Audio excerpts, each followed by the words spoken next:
On this episode of the Oklahoma Breakdown with Ikard and Lehman, presented by Riverwind Casino, there are reports of a new addition to OU staff, and I make Teddy guess OU's team awards.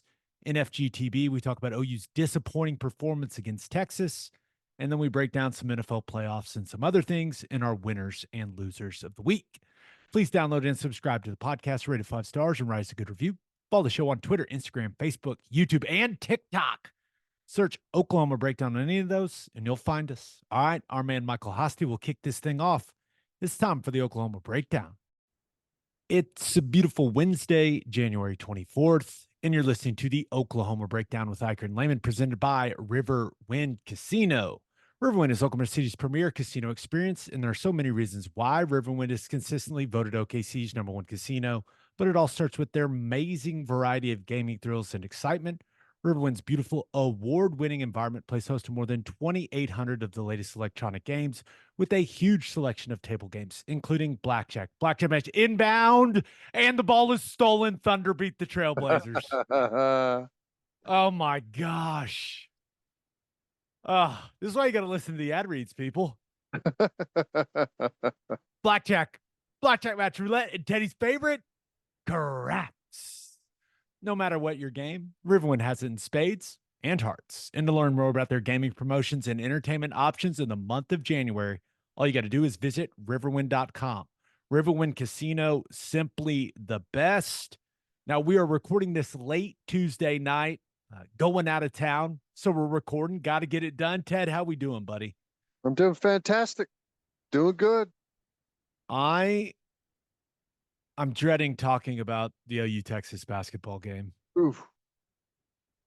We'll get there at FGTB. We'll get there. But luckily, and the Thunder almost just lost to the Trailblazers. Shout out to Mr. Big Shot, Chauncey Billups, for getting that technical late in that one. Kind of saved the Thunder there. And I kind of think he had a right to be mad, but you know what? The Thunder end up saving basketball lovers' nights here in the state of Oklahoma. Shout out to J-Dub with the game winner. Love to see it. But let's start with the OU football stuff, like always. In an interesting report, we're about to play a fun game. But before that, an interesting report from Football Scoop that Zach Alley will be bringing defensive analyst Henry. I'm going to mess this up a lot. Henry Weinreich. Say that 5 times fast. Good luck. Henry Weinreich. Oh, boy. That's going to be bad for us on the broadcast if we ever have to talk about him. But he's going to join the OU staff, reportedly, as a defensive analyst. He worked with Ali the last 2 years at Jacksonville State. And Ted, I don't know anything about the guy. I don't know if you do, but from all the reporting, sounds like he did a little bit of everything there at Jacksonville State. What do you know? Do you know anything? I know absolutely nothing. My guess is, he's probably to Zach Alley what Zach Alley was to Brent Venables with his time at Clemson. So probably knows how he wants things, below him, how his day-to-day, all the behind the scenes stuff that he wants done. Probably has a really good working relationship. And we lost some, behind the scenes guys, behind the scene coaches. So it's not a shock that they're going to be filling some of those roles. Maybe there's more to follow. I don't know, but I know nothing. Have to learn on the fly. Do some asking around and see what we can come up with. Yeah, we'll see. We'll see if the reports end up being true. I would assume, Football Scoop has been on top of the Zach Alley stuff. And I assumed that, Henry Weinreich, I'm going to have to say it slow. Henry Weinreich is going to be a great addition to the staff. This is kind of where I'm at. If Venables wants him, I feel pretty good about that. So we'll see what his role ends up looking like. But yeah, hope to learn more about him, and hopefully we can chat with him when we get out to some spring practices. But other than that, all we know is what's in the bio. Impressive bio, accomplished a lot, but we'll see. Ted, this is the first time we've done this on the podcast, and I will fully admit it could be a lot of fun and the listeners could really enjoy it because it's kind of a guessing game, or it could be an absolute disaster. Yeah, let's hope it's not me just throwing name after name after name at you, and you say no, no. You want a hint? I think it's going to be fun for the listeners, but we're about to find out. So, this is the game we're going to play. Neither of us went to the OU banquet that was last weekend. Now, that's much later in the year than it normally is, but that's just when they fit it in this year. However, I know a lot of people that went. I have obtained a list of the awards that were handed out at the OU football banquet, and I thought it would be fun to have you guess who won these awards. Obviously, we'll get your thoughts on them, but also people that listen and people that watch on YouTube, they could guess along with you. I Yeah, don't know if this is really stupid, but it kind of sounded fun to me. I think it's going to be fun. This will be good. Let's start on the offensive side of the ball. The first award, and by the way, they handed out an absurd amount of awards. I mean, I have narrowed it down to 11. Okay. 11 awards. So we will see how many you get, how many you guess correctly out of Okay. 11. The first award, Offensive Championship Strain Award. Okay. Here's the description. It honors players who gave consistent effort and were the most blue-collar, hardworking, unselfish players on the field. Two guys won this award, Ted. And remember, this is Offensive Championship Strain Award. What's your guess? Stogner. Incorrect. Offensive Championship Strain Award. It was given out to two offensive players. I will give you a hint. Say that again. Drake Stoops. Correct. You've got Okay. one of the two names. Okay. All right. What was the hint? It should be a dead giveaway, but this guy was injured on an extra effort play. Injured on an extra. Well, did he finish the season? He did not. Andrew Anthony. You nailed it. 2 for 2, sir. Maybe it was that was probably too easy of a hint. Because remember, he blew his knee out going and blocking. Right. It was an extra effort play and a really unfortunate. So yeah, those are your two offensive championship strain award winners, Stoops and Anthony. I like that. It fit Drake Stoops, but I thought, he's probably going to win a bunch of awards. Like, is this like I don't know what, I mean, it fits Drake Stoops to a T. That should have been the easiest guess right out of the gate. Okay. I'm playing it straight up from here on out. It was a good reminder of how impressed I was with how Andrell Anthony blocked on the perimeter. Yeah. It feels like forever ago. I know. That he was playing for Oklahoma. And that will always be one of the great what ifs of the 2023 season for me, is what if he doesn't go down with the knee injury? Because, man, he was putting together a great season, and it seemed like the confidence was growing and he was becoming the go-to guy. I sure hope everything goes well with him and he's able to bounce back. I mean, if there is a blessing, it did occur fairly early in the season, so he should have plenty of time to have a good off season and be really ready to go full speed when training camp rolls around. Okay. Next award. So you're off to a hot start. You got the first one. Okay. The Offensive 12th Man Award. This award is for guys or guys. Well, three winners here. They're just handing out rewards like candy. 3. Comes in, a guy that comes in off the starting 11 to contribute the most to the team. Now, I will give you a hint. Each of these guys started games at some point. Okay. 3 guys. Offensive 12th man award. Has to be Nick Anderson. Incorrect. He didn't start off as a starter. These guys weren't okay. Why are you getting mad at me? I didn't hand out the award. I've not handed these out. Okay. Maybe I should frame it better. They did not start the majority of games. Okay. Sexton. Nailed it. You have one of the 3.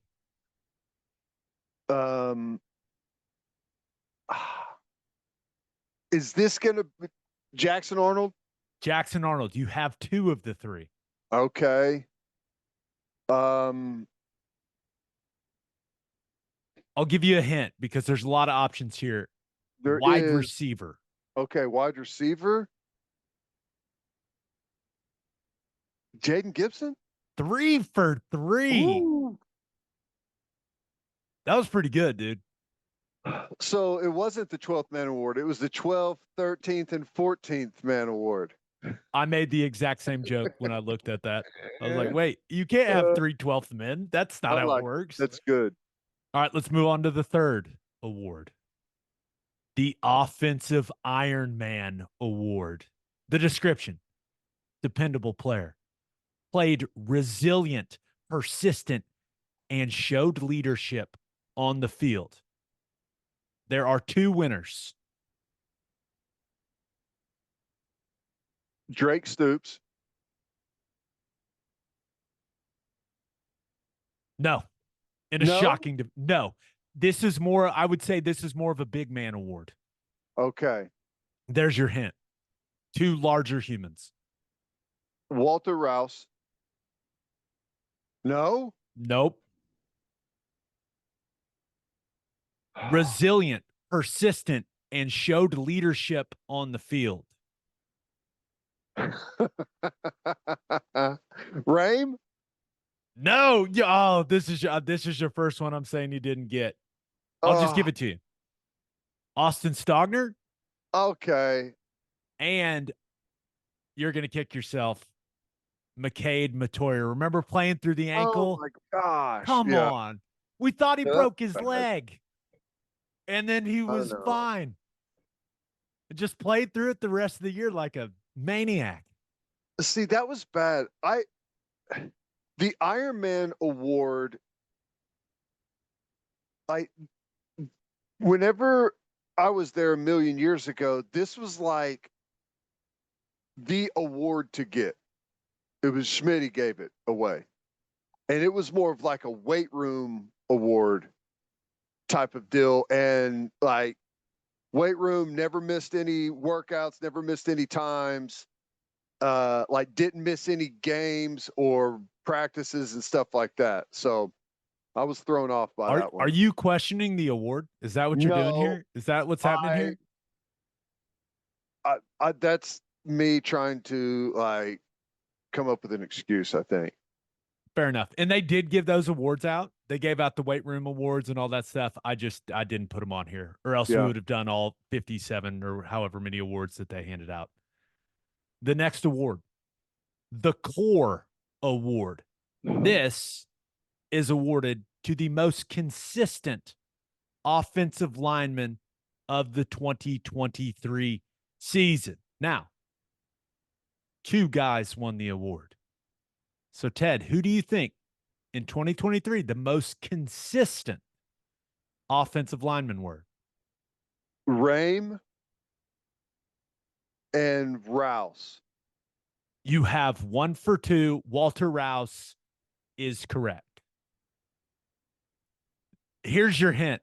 There's one guy on that offensive line that every single week we did the recap, I went, I know exactly what I'm getting from him. Yeah, Matoyer. Yeah. Nailed it. Matoyer and Rouse, the Core Award winners, most consistent offensive lineman. Okay. Next one's a good one. Newcomer of the year on offense. Pay attention to this description. Player that made the biggest impact on the team in his first year of significantly contributing. Okay. Anderson. Nailed it. One out of the two. Oh, man. Would you like a hint? The other guy is another skill guy. Okay. Man. I want to say Andrell Anthony, but he just didn't play enough. No? Not Andrell Anthony. Think of guys that didn't play in 2022. Yeah. Now, maybe the guy played a really nice bowl game in 2022, but then was that too easy of a hint? No, I'm laughing because you have to like hold my hand through this. God, I'm so bad at it. Yes, your offensive newcomers of the year, Nick Anderson and Gavin Sawchuk. Feels right. I think Anderson could have walked away with that one solo, but, nothing wrong with giving Sawchuk some love. On to the defensive awards. I think you'll fare better with these. You know the defense better. You just do. Here we go. Okay. The first defensive award, Disruptor of the Year. Now, pay attention to the description. Okay. May not show up in stats, but was disruptive along the defensive front and in a shocking development. There's only one winner for this award. I believe it's the only award that we're going through that only has one winner. May not show up in the stats, but was disruptive along the defensive front.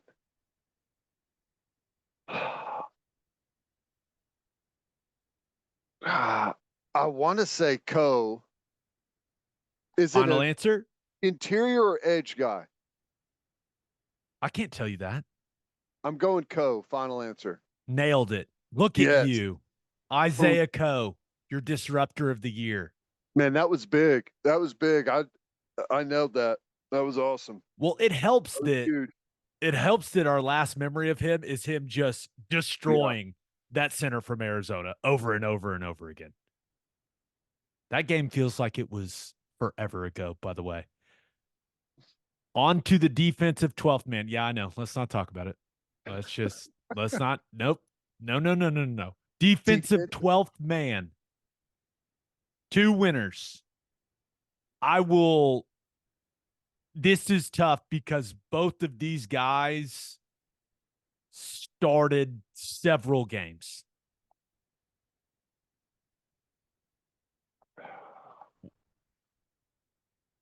Defensive 12th man. Both guys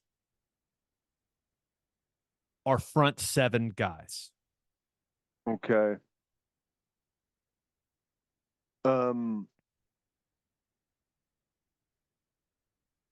I think I've got to go with what I can't why can I not think of his name? Linebacker, Kip Lewis. Kip Lewis is correct. You have one of the two. Okay. This other one's tough because you probably think of him as a starter. Probably think of him as a starter. I was thinking about going Dasan McCullough. Incorrect. Interior defensive lineman. Interior defensive lineman. Mm-hmm. Defensive 12th man of the year. Kelly? Dejon Terry. That one's hard. Yeah, he wasn't. Yeah. Okay. Yeah. I have no idea if people are loving this or hating it. Let us know. Hopefully people are like guessing as you are guessing along. It's like OU football Jeopardy almost. and you're racking your brain what happened during the season. That's what I'm hoping is happening. This could just be terrible. I think No, it's this is fun. good. This is good. The defensive newcomer of the year. Okay. 2 winners. Yeah. Peyton Bowen Correct. and man, this one is either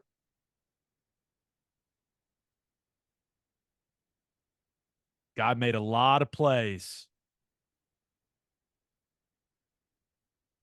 is transfer or youngster? There's a It's a one to dead, go Bothroyd. it's a dead, well, transfer, but you got the wrong transfer. Trace Ford? Kendall Dolby, Oh yeah. JUCO Gosh. guy. That's tough. So JUCO. everyone's new. Everyone's a newcomer. All right. Jeez. Defensive Championship Strain Award. Reminder, honors the player who gave consistent effort and was the most blue collar, hardworking, unselfish player on the field. 2 winners. Danny Stutzman and Billy Bowman. Billy Bowman is correct. Danny Stutzman is not.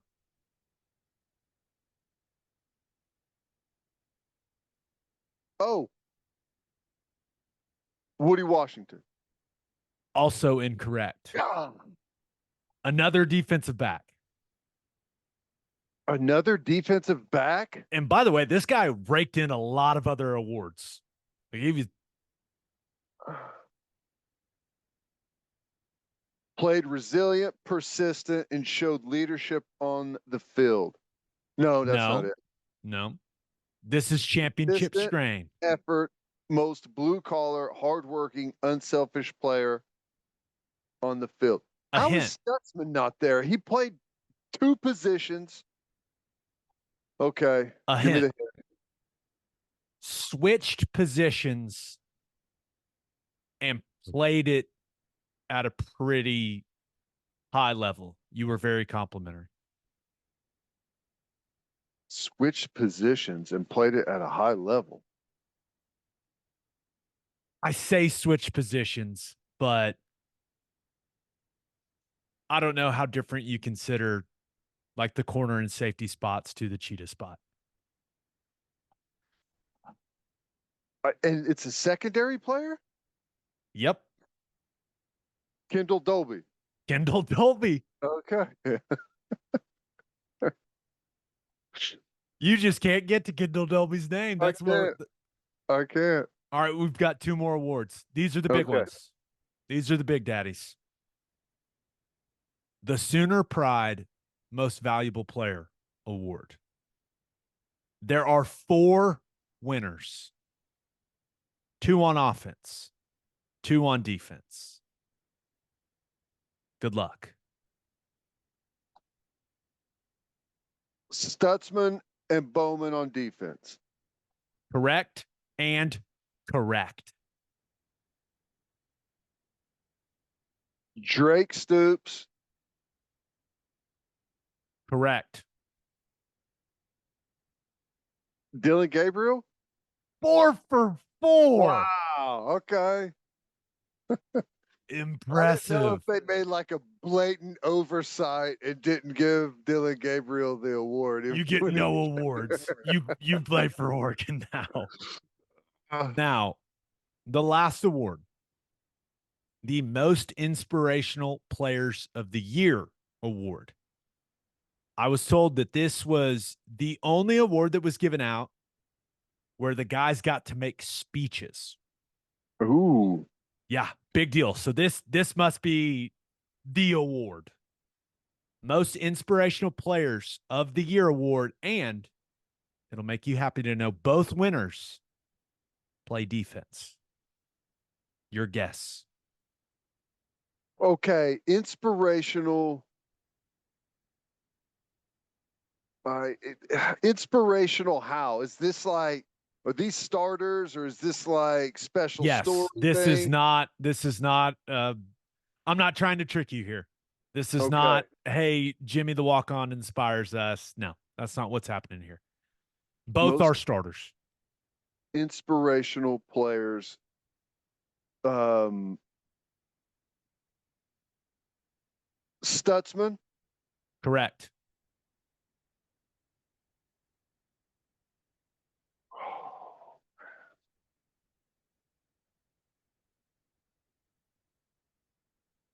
Bowman. Incorrect. God, Stutzman and a third guess. Dobie. Not Dolby. Um, Off oh, the field stuff is factored in. um, Downs. Downs. Very good. You got. How was that? Was that fun for you or no? It was fun and torture at the same time, but it was good Well, because I know I get a kick because I know people are going to be listening, screaming at me, and like they're going to be like people are going, "What is wrong with that guy over there?" It's Dobie, you idiot. It's going to well, be good. yeah, I hope that people enjoyed it. Let us know. Tweet us at OK_breakdown. Or can you this is gonna be bad. Can you message on TikTok? They can comment, right? I really haven't explored the app, but we're on there now. We're putting videos on there. I know that. TikTok us. Yeah, TikTok us. Talk us. Tick us. Oh, Jesus. Let's get the football guys talking basketball. But first, Love's Travel Stops is now offering a nationwide 10-cent per gallon discount on gas and auto diesel. Just download the Love's Connect app and scan your barcode at the prompt on screen and watch that price drop 10 cents per gallon. Across the country, the Love's Connect app unlocks exclusive deals that can help any traveler plan their route or meal on the highway. So before you hit the road, be sure to download the Love's Connect app to save 10 cents per gallon and experience the country's best highway hospitality at Love's Travel Stops. Love's also has you covered if you forget your phone charger or headphones with their expanded mobile to go zone. And of course, don't forget to grab yourself some of that delicious Java Amore. And celebrate with Schooner All American Ale, the official craft beer of OU Athletics from Coop Ale Works.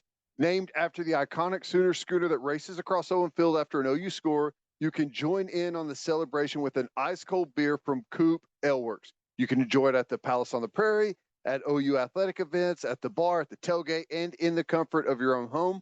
For more information on Schooner All American Ale, visit schoonerale.com.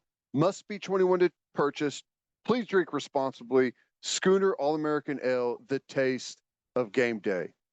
And Simple Modern is a tremendous Oklahoma drinkware company founded by OU grads. They have fantastic products, and that's why they've found tremendous success selling the products at Target, Walmart, Amazon, and simplemodern.com.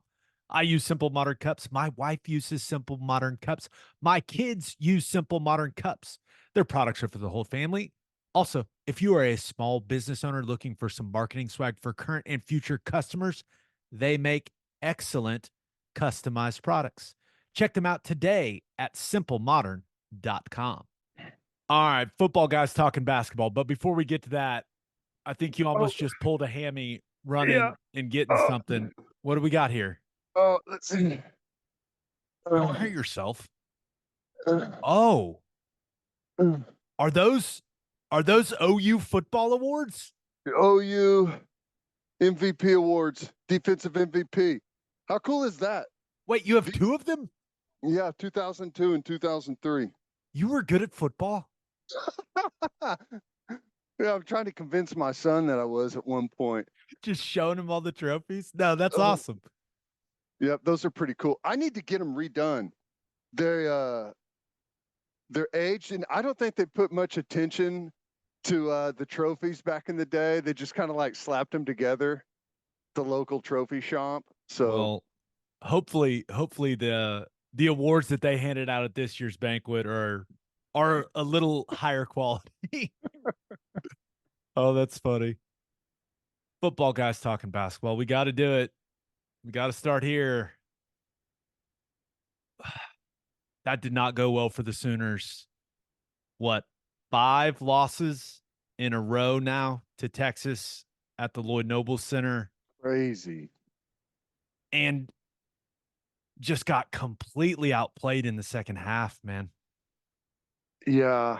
I mean, it first half was super entertaining. A lot of great shot making. They jumped up to the big lead and we come roaring back. We're running the floor.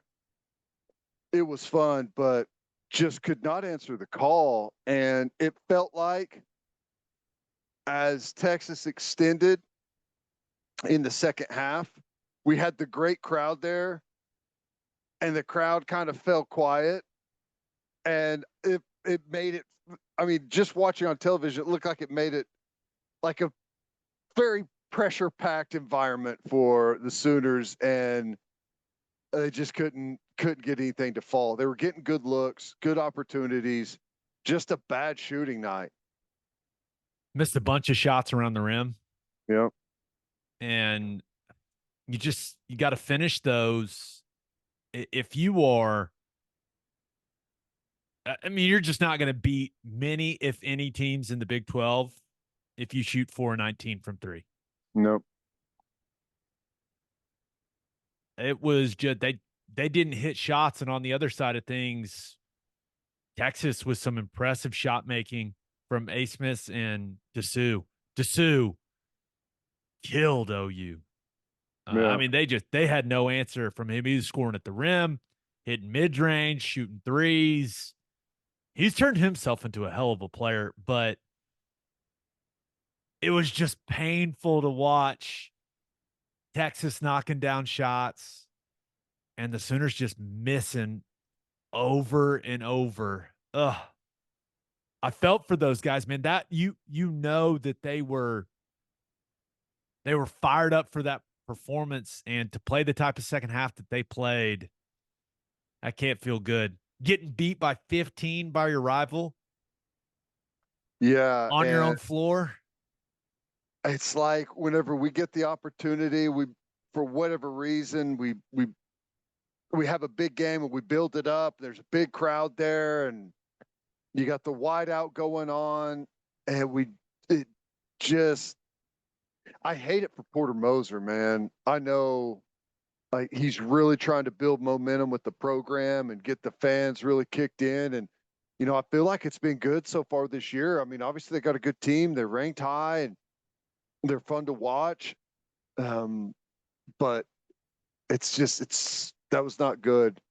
And offensively, it's like, I know they didn't give up, but they kind of ran out of creativity and just kind of resorted to standing around and hoisting shots, and they weren't hitting. And instead of trying to, get something going by getting to the rim, maybe getting to the foul line, just looked like it really stagnated on the offensive side. I thought Jalen Moore rose to the occasion. Yeah. I thought he raised his level. And he's played well. What is this? 3 games in a row. He's played some good basketball. And I thought that he was able to raise his level and match Texas's energy and athleticism.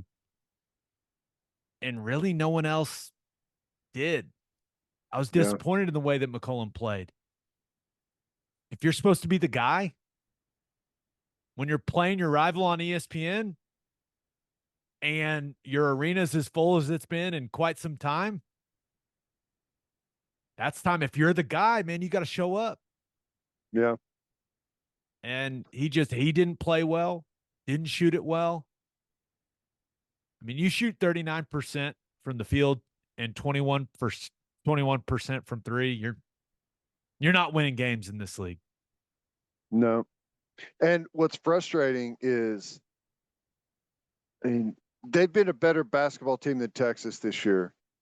And tonight it wasn't close. Texas was the better team. But when you have these teams at home, you've got to beat them at home, because you're not most likely not going to beat them on the road. And that's what's really tough about that. And, you know, they got a tough little stretch here. Right? After dropping that Texas game, they got Tech at home, who's a really tough team. And then what, you go on the road to K-State and UCF. So, you know, would have loved to have got that one. The next 3 games are going to be really hard to win. I'm with you. A couple other thoughts on this game. My first thought, it should be required for OU Texas in basketball. OU wears crimson, Texas wears burnt orange. I don't see any reason why that shouldn't happen each and every time these two teams play each other in basketball. I just think it would look cool. I'm a fan of that. It's kind of like USC and UCLA in football. Yeah. I love the way it looks. Little color rush game going on out there. Just, it's crimson first burnt orange. Why not? Hey, you're not going to hear me complain about that. I got no problem with that. Maybe some people would say they're too close, but I don't. For I the don't think so. colorblind folks out there, Yeah, colorblind folks chime in here. I don't know. Maybe it's a terrible idea. Maybe it is. Let us know. TikTok us. TikTok us. But I would love to see that. I think that would be cool. Is it bad that I think the best moment for OU from this game was, and McCollum got fouled. He's shooting the 3 before the half. He got fouled. But the best moment of this game for OU is the camera cutting to the OU student, throwing the double bird to the ref. It went double bird, then thumbs down, and realized that she was just on national television flipping the double. That was an incredible moment. And you know that every single person that knows that young woman sent her that. I bet her phone, her phone ran out of battery at that basketball game. There's no doubt about it. That's going to be like the new, I don't know, screenshot of OU fans. That was great. I loved it. And I love the look she gave her friend whenever she saw she was busted. That was awesome. I agree. That was the best part of the game. It was certainly the funniest part of the game. And then the second half unfolded, and I was sitting there show us the lady flipping the refs off again. Go back to the double birds. Go back to her. She made me smile. What a frustrating night, though, man. And I feel bad. I know Porter Moser was all amped up for that one. It would have been awesome to get the big win over your rival in front of a big crowd. Dang. It's painful, but frustrating. Onward for Oklahoma basketball. Let's hit the Thunder real quick here in FGTB. Thunder end up beating the Portland Trailblazers 111-109 on a game winner where Jalen Williams hits a jumper on the left side with about 2 seconds left to go in the game. That situation was aided by a Chauncey Billups technical foul. Thank you, Mr. Big Shot, for that. But this game's a great reminder. The other guys, it doesn't matter what the record is, they're still NBA players. And the Trailblazers, 18 of 39 from the three-point line. Wow. What, you beat them by 60 the last time you played them? Yeah. Thunder were 7 of 23. You were minus 11 in three-point field goals made, and you somehow still win the game. That's pretty nuts. Yeah, that is. But hey, that is what. Yeah, that is what you take them how you get them. That's exactly right. It was cool to see Jalen Williams have that moment, hit that game winner. Shea ends up with 33, 6 rebounds and 10 assists. He's awesome. He's awesome at basketball. Was it his best game? No, but he's awesome at basketball. And now the Thunder move to 30-13, which means they're the number 1 team in the Western Conference. Wow. Because I believe they have the tiebreaker as of now over the Minnesota Timberwolves. So that's pretty cool. Impressive. And, anything can happen, but I don't see this team fading. I mean, you never know what injuries and stuff like that, but in a good spot. There they Boom. are It's so pretty. on the one line, baby. That's awesome. Pretty cool. Now, a couple other Thunder things. Congrats to Chet Holmgren. He was one of the 41 players named to the player pool for the U.S. men's national team that will eventually play in the Paris Olympics.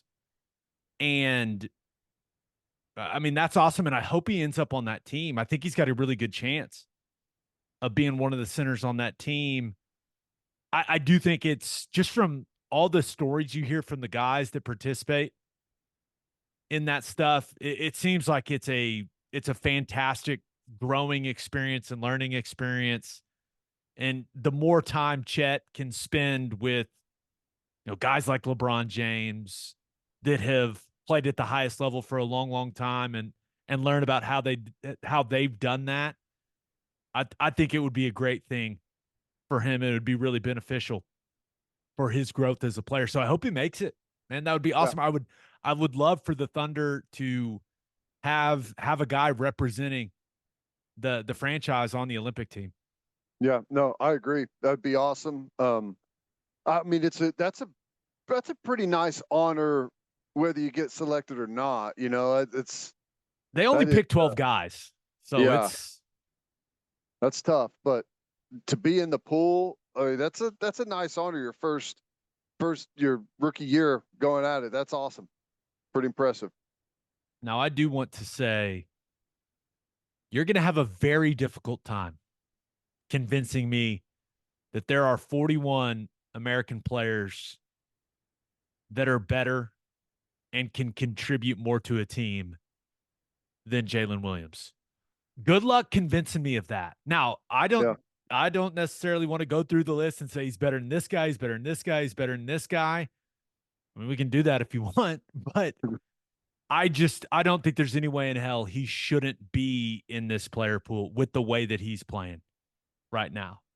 yeah, I mean, there's just no way there's 41 American born guys that are playing better basketball than him right now. I find that very hard to believe. I'm not entirely sure how the process works, but need to open your eyes, people. If he doesn't make the player pool, the guy is playing outstanding basketball. yep. Nope, I agree. I mean, you kind of open my eyes to how good he's been this year, and it feels like almost on a nightly basis he's doing something incredible. Been incredibly consistent this year. All right, let's finish up with our winners and losers of the week. But first, All you grill masters, listen up. Didier Ranch delivers premium quality beef that is 100% raised in Oklahoma right to your front door. Go to DidierRanch.com, DIDIER ranch.com to order one of their premium quality beef boxes. Use promo code Oklahoma15 for 15% off your order. Filet, ribeye, New York strip, sirloin steak burgers. They've got it all, and they ship anywhere in the continental U.S., and Oklahomans can get deliveries in just 1 to 2 days. The only thing better than having a lot of premium beef on the O-line and D-line is having premium beef delivered right to your front door. Didier Ranch, tradition tastes better. and this is the beef section of the podcast. What's up? Because you should head to the garage for hand smashed patties, butter toasted buns, and ice cold beer. I'm also a fan of the queso. It's very good. It's the perfect spot to watch any big game. And with all garage locations being open to 10 p.m. or later every night, it is the go-to late night spot. Visit eatatthegarage.com to find a location near you and order online from the garage in your neighborhood. As always, Ted, kick us off. Who do you have as your winner of the week? I may be a little premature on this, but it sounds like the Chargers are getting Jim Harbaugh. They've been through a couple of interviews, says it's moved past the salary phase and they're just kind of buttoning up some things. Maybe it doesn't end up happening, but it's starting to really look like it. And with a young quarterback that looks like he's going to be really good in the league for some time. I think it's like if you're gonna take a job in the NFL right now, that may be the one to take. And you're getting a coach that's just won a national championship, taking a team to the Super Bowl previously. That's big time if this ends up going through.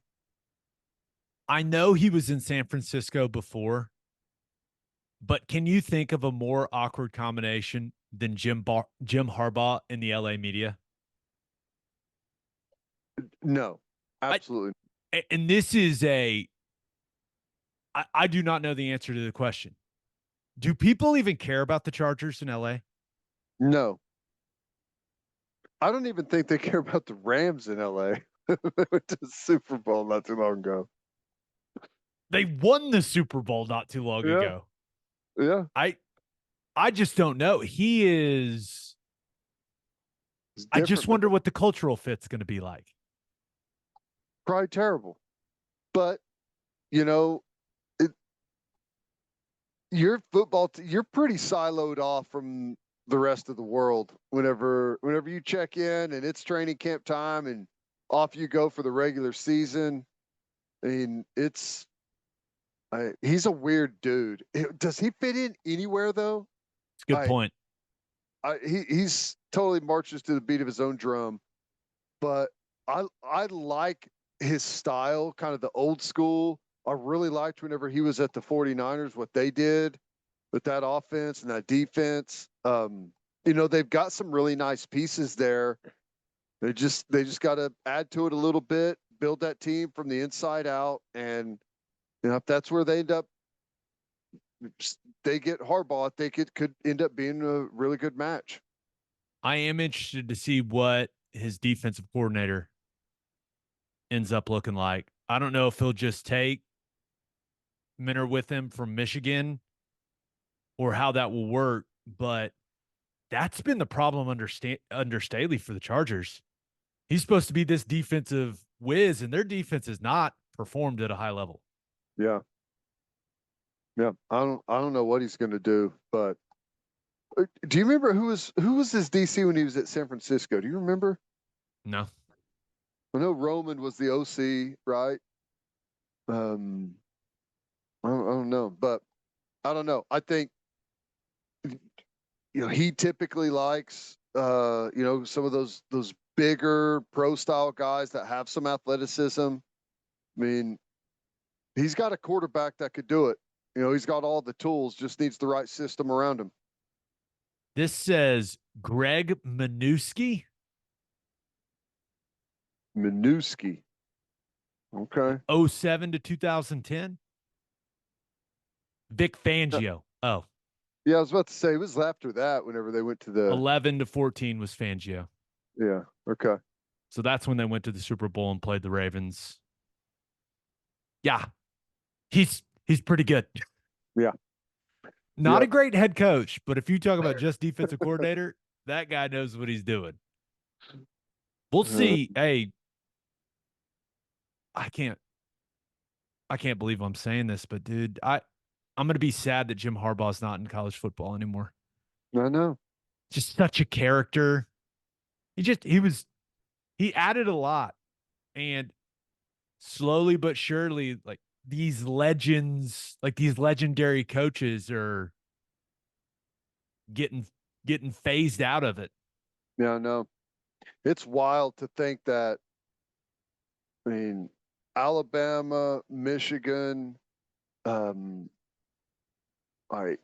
coaches that have left these big time programs. I mean, Brian Kelly left Notre Dame, Lincoln Riley left Oklahoma. Like the sport changing and like how the whole the structure is moving we've had some serious movement at some really big jobs in not a very a pretty short amount of time. Saban, in my opinion, was the face of college football. Mm-hmm. In my opinion, it was Saban and Kirk Herbstreit, kind of the faces of college football. Who is it now? That's a good question. Kirby? I don't think it would have been Harbaugh, but he's going to the NFL. would have been Harbaugh. Like, the STAR test, right? I've told you about the STAR test. My wife does not follow sports, but if she knows who you are, you're a superstar, right? That's just kind of how it is. She could pick Saban out of a lineup. She could pick Jim Harbaugh out of a lineup. She could not pick Kirby Smart. She would have no idea who the hell that is. So he is not the face of college football. So And I who don't know. is? Well, right now it'd be either Brent Venables or Lincoln Riley, probably, according to my wife. Well, hey, OU really gets things rolling. There's nothing stopping from Venables being the Yeah. face of college football. Hey, it's open for the taking. It's not Ryan Day. Nope. It's not Brian Kelly. It's not Dabo. He's definitely got the most sound bites that people talk about. That's for sure. Yeah. But I don't know. It's a vacant role right now. It's probably still Saban. still Nick Saban. Still Saban. All right, who do you have as your loser of the week?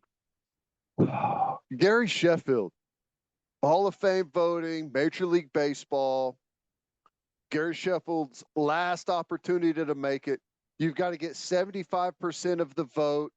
He did not get 75% of the vote, which means the only chance that he will be able to make it will be by special committee at some point or something. I mean, I guess it means it's probably not going to happen. And he absolutely should be in the Hall of Fame. Numbers are fantastic. Here's what I think is most striking. He almost played Major League Baseball in 4 different decades. His first year was 1988. His last year was 2009. I was 7 when he started, and when he quit, I had already played my last year in the NFL. That's insane. Isn't that crazy? It's just incredible. The Baseball Hall of Fame, those voters are ruthless, man. I know. They are. If you've got his numbers and you've got the little bat, I don't even know what you call that. It's more than a wiggle. It's a wave, the bat wave. Like everyone knows. It goes back to what you said about Tiger Woods' swing, the silhouette. Yeah. If you did a silhouette of Gary Sheffield's approach at the plate, everyone that watches baseball for the last 40 years would go, that's Gary Sheffield. I don't even need to see him. I know that's him. That's right. Yeah, I was disappointed in that. He was always one of the guys that I like to watch. And whenever you see some of these guys, it's their last opportunity. And he was close. You need 75%. And I think he was like 68, 69% of the vote this year. I don't know what he was in other years, but that sucks. I hated that for him. Yeah, that's a bummer. Let's get to my winner and loser. But first, elevate your tailgate with Chapel Supply and Equipment in Oklahoma City. Chapel Supply and Equipment has generators and inverters on hand that'll give you all the power you need so you can take your tailgate to the next level. They've also got top-of-the-line heaters to keep you warm during those cold tailgates later in the season. They're Oklahoma-owned and operated. Elevate your tailgate by calling 405-495-1722 or visit chapelsupply.com. That's CHAPPELL supply.com. And attention business owners, you need Insurica in your life. Insurica is one of the country's largest insurance brokers with 30 offices throughout Oklahoma, Texas, and the Southwest. Insurica is able to customize programs by accessing the latest information from many insurance carriers. They compare and contrast coverage offerings and pricing in order to design a cost-effective, comprehensive program to meet your business's specific needs. If your business partners with Insurica, you'll save huge amounts of money and take back control of your total cost of risk. If your business wants to be best in class, connect with Insurica at Insurica.com. That's INSURICA.com. And head to opolisclothing.com for our podcast merchandise and the best OU gear out there. That's OPOLIS clothing.com. Use promo code TED, TED for 10% off. That's opolisclothing.com. Use promo code TED for 10% off. Buttery soft and 10% off. For my winner of the week, thought about going with Joel Embiid. My goodness. 70? Did you see Durant's reaction when the reporter told him that Embiid scored 70? About it. he just went 70, and he was sitting there, and it was pretty funny to see his reaction. But 70 points for Embiid. Oh, by the way, they were playing against Wembanyama and the Spurs. Think he wanted to send a message? Yeah. I believe Embiid is SGA's biggest competition for the MVP award. I just don't know if he's going to play 65 games or not.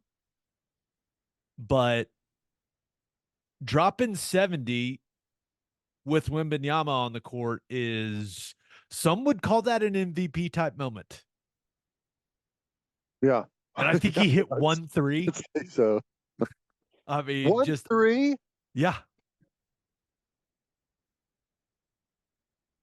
Man, that if he hit 1-3, I almost switched my opinion from that's incredible to that is like absurd defense. But I'll give it to him. Joel Embiid was 24. Awesome. He was 24 of 41 from the field. He was 1 of 2 from the three-point line.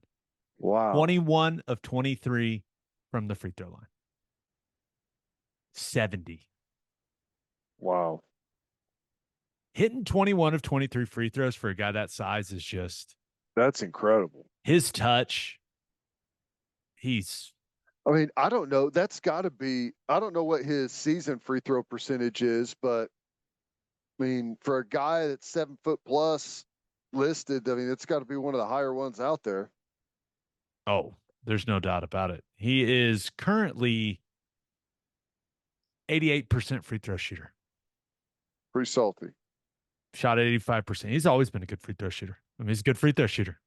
He's good at basketball. 70. Wow. My goodness. But my winner of the week, the National Football League. Ted, did you see those numbers for Chiefs Bills? Yeah. Big time. That game last weekend averaged 50.39 million viewers. That is a new record for an NFL divisional playoff game. And there was a 15-minute window. Saw this from Peter Schrager. 15-minute window between 9:15 and 9:30 Eastern Standard Time. Over 56 million people were watching that football game. Jeez. The NFL remains king. I don't know how much Taylor Swift had to do with it. I don't care. That's a lot of people, dude. That's crazy. And I mean, just think about that. I want to say that there is only a handful of games in college football this year that were over 10 million, right? Maybe the semifinal and national championship were well above that. I'm sure they were, but they all involve Ohio State and Michigan typically, and Alabama. Yeah, that's big numbers. Big numbers. And this is our way to preview the AFC and NFC championship games a little bit, because I'm interested in what the number for Chiefs Ravens is going to look like. Who do you like? Baltimore, a 3.5-point favorite currently at home. What are we thinking? I think Baltimore's the better football team. They're at home, which is an edge. But the Chiefs find a way to get it done, man. They always find a way to get it done. Their defense is really good. If they can slow down Lamar Jackson, they'll have a chance, but I got to go Baltimore. Plus, I saw the graphic that already said Baltimore's playing San Francisco. So how can I go against that? The TV guide thing? Yeah. Oh, That's so good. But I'm not betting against Mahomes. And I'm a big fan of Lamar Jackson's. I am not a Lamar Jackson hater by any means. But the only guy that's beaten Mahomes in the playoffs? Tom Brady? Is that right? Yeah. that right? Uh, Lost in the Super Bowl. Joe Burrow beat him, didn't he? Burrow. Burrow and Yeah. Brady. Burrow and Brady. So we'll see. I'm just gonna have to see Lamar Jackson win that type of game. Yeah. No, I'm with you. I I'm think their with defense is salty, though. Kansas City. No, Yeah. Baltimore. Oh, Baltimore. Yeah. Well, yeah. Their defense is awesome. Great in the back end. Safety's incredible. Two really good backers. Both of them run sideline to sideline. Tons of great plays. Really good pass coverage. Yeah, it's going to be a great game. I mean, I I'm going with Baltimore just because I think they're a little more well-rounded, but it is kind of dumb to pick against Mahomes. The Ravens defense looked awesome versus the Texans, but if there's anyone that can carve them up, it's Mahomes. And I think those wide receivers seem to be playing with a little Yeah, more confidence for Kansas City. Kelsey's been good. Rice has looked really good. But I just don't know what to expect from Baltimore offensively. Is Mark Andrews going to play? supposedly. I mean, If you have to defend Mark Andrews, even if it's not a 100% Mark Andrews, 80% Mark Andrews is still a hell of a tight end. yeah, The likely guy has been playing out of his mind for them at tight end. If you have those two tight ends and you've got Lamar Jackson's legs to worry about, you talk about putting linebackers and safeties in a torture chamber. My goodness. yeah. I hope Mark Andrews plays, but I wonder how much can you realistically expect out of him? First time back, he's missed. Gosh, what halfway point of the season? Is that when he went out? I mean, it was a long time ago, so he's got to be a little rusty. But still, I mean, it's going to be nice to have him back in the lineup. I mean, I'll take Baltimore, but I think it's going to be. I think it's going to be last team that has the ball wins it. I'll take Kansas City. What about the NFC Championship game? Is it weird that I'm surprised that San Francisco is such a big favorite? 7? Well, What am I missing? Detroit playing outside. They've only played outside a handful of times. I don't think that it's like I don't think did I see like they haven't played outside in like 12 weeks or something like that? Something crazy. And I mean, I don't think the weather's going to be bad, but it's going to be different. It's going to be a factor. I think San Francisco's the more well-rounded team. I think they've got too much star power on offense. Defense, it's going to be awesome to watch that offensive line go up against the defensive line for the 49ers and I'll take San Francisco. I want Detroit to win. Same. I'd like to see Detroit in the Super Bowl. I think that'd be awesome. Feels like they've got kind of I don't know, America's team or whatever. Everyone's kind of behind the Lions right now. I'd like to see that story. Awesome. I love Campbell. Seems like a really fun group. I love Aiden Hutchinson. I mean, yeah, I think San Francisco wins it, but I'm pulling for Detroit. Do you think Brock Purdy is going to play well or not? I kind of hope he plays really well. Yeah. I think it'd be fun. Yeah. If he doesn't play well, they're going to lose. But I don't know. They can run the ball good enough to still win if he doesn't play well. Christian McCaffrey's pretty good at football. Yeah. No, if he, I'll say this: if Brock Purdy plays well, they cover. I just haven't been blown away by San Francisco's defense. Yeah. And I certainly wasn't blown away by the way that they looked against the Packers. Yeah. And I think that Johnson, the offensive coordinator for Detroit, is one of the best out there. There's a reason that all these teams want to interview him for the head coaching jobs. Maybe able to scheme him up a little bit, man. I don't know. I get subtle team of destiny vibes from the Lions. I do too. What's the best Super Bowl matchup? Lions Chiefs.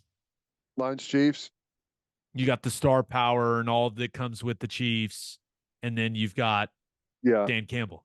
That actually, if that may be whatever the record for viewership for Super Bowl, maybe you can't compete with the old days whenever that's literally the only thing that was on. And there were 3 channels. Right. But as far as like modern recently, that probably be the most watched Super Bowl, I bet. We'll see. It's going to be a fun weekend of football. Yep, I agree.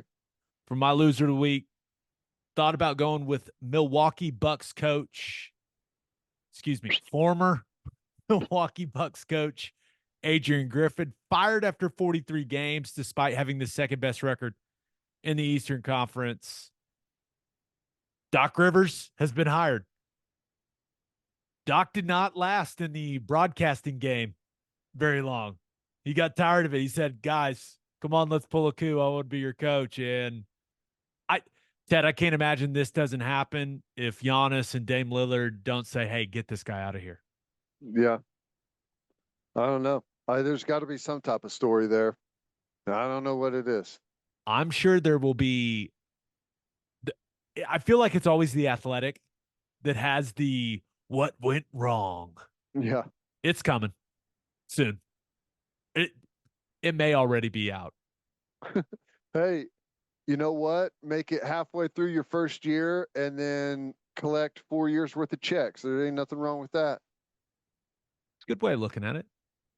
I'm not sure what part of his, how much was guaranteed. You would assume a lot.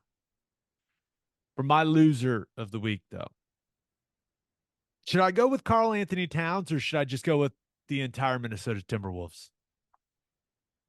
How do you lose to the Hornets when a guy drops a franchise record in points? I don't know. I don't know. I'm just going to take the whole thing. Give me the Timberwolves. Okay. And the reasoning, Anthony, did you hear what Anthony Edwards said after the game? No. He basically made it sound like Karl Anthony Towns got off to such a hot start that they just decided, hey, we're going to let him shoot and see how many points he can score. That's how he made it sound. Dude, what? Hey, listen, man. I'm not a fun hater, but that is not how serious basketball teams operate. And that is why Chris Finch, their coach, was so pissed. His quotes after the game were brutally honest and a little refreshing. He said it was an absolute disgusting performance of defense and immature basketball all the way through the game. Woo. He also added, this is what happens when you have this type of approach. Man. He cooked him. Hey, I like it. And what I really hope is that game specifically ends up costing him the 1 seed to the Thunder. I'd like that too. He had 62. Cat had 62, and they lost. Oh, I just figured we'd see how many points he could score. They got outscored 36-18 in the fourth quarter. Oh my God! Karl Anthony Towns couldn't even enjoy it, and it kind of looked like I think Fitch may have tried to benched him towards the end of the game. There's a couple minutes left, and they're showing him on the bench cussing into a towel. One other thing on this game.